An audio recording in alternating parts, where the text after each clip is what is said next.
যশোরের রাজারহাটে স্বর্ণ ডাকাতি মামলায় এক পুলিশ সদস্য সহ আরও 4 আসামিকে গ্রেপ্তার করেছে জেলা গোয়েন্দা পুলিশ।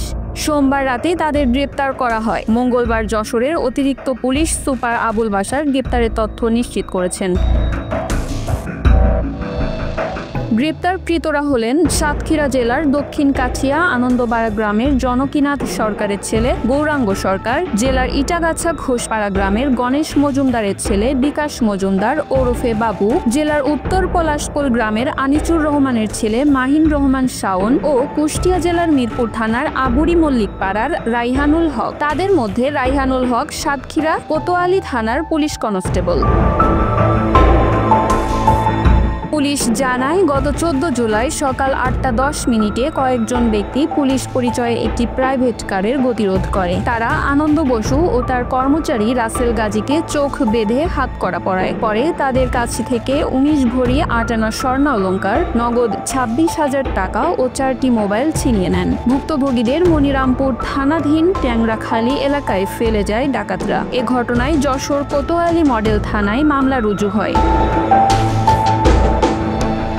ডিবি পুলিশের এসআই আলোক কুমার দে জানান, তথ্য প্রযুক্তি ও গোয়েন্দা তথ্যের ভিত্তিতে গত 20 সেপ্টেম্বর কোতোয়ালি থানা ও ডিবি পুলিশ যৌথ অভিযানে প্রথমে মোহাম্মদ উজ্জ্বল হোসেন ও মোহাম্মদ নিশান হোসেনকে গ্রেপ্তার করে। তাদের দেওয়া তথ্যের ভিত্তিতে আরও 2 জনকে গ্রেপ্তার করা হয়। ওই 4 জনের জবানবন্দি ও গোয়েন্দা তথ্যের ভিত্তিতে অভিযান চালিয়ে সাতক্ষীরার দেবহাটা ও সদর এলাকা থেকে নতুন করে 4 জনকে গ্রেপ্তার করা হয়। তাদের মধ্যে পুলিশ সদস্য রাইহানুল হক ও তার সহযোগী। গত 14/7/2025 তারিখে যশোরের রাজারহাটে রেল ক্রসিং এর এখানে সাতক্ষীরার সুবীর ঘোষ নামে একজন ব্যবসায়ী, স্বর্ণ ব্যবসায়ী, যশোর থেকে স্বর্ণ কিনে নিয়ে যাচ্ছিল প্রাইভেট কার যোগে, প্রায় 20 ভরির মতো স্বর্ণ।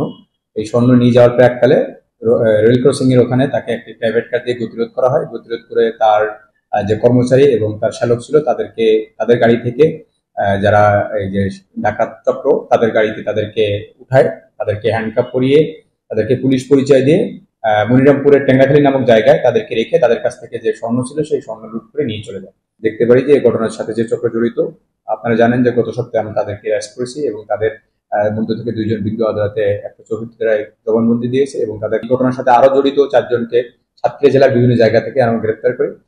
গ্রেপ্তারকৃতদের থেকে আমরা তথ্য পাই এবং তাদের তথ্য অনুযায়ী বিজ্ঞ আদালতে তারাও 2 জন 64 করেন এবং আরো 2 জনের বিষয়ে তারা তথ্য দিয়েছে। আমরা তাদের বিষয়েও আমরা আমাদের যে অনুসন্ধান কার্যক্রম, তদন্ত কার্যক্রম সেটি আমরা অব্যাহত রেখেছি।